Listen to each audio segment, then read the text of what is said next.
Isang lalaki ang nakalimutang isilent ang kanyang cellphone sa simbahan. Tumunog ito ng malakas. May mga taong nagbulungan, humusga. Pati ang pare, pinagalitan siya. Dahil sa sobrang hiya, umalis siyang mabigat ang loob. Kinagabihan, pumunta siya sa isang bar.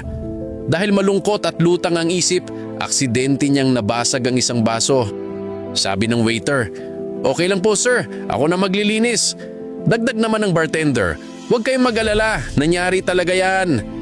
May isa pang customer na inalok siya ng inumin. At sabi ng manager, "Huwag kang ma-stress, lahat tayo nagkakamali. Ang mahalaga ay kung paano tayo trinatrato at nagpapakitaan ng respeto." Doon niya napagtantong ang kabaitang inaasahan niya sa simbahan ay natagpuan niya sa bar.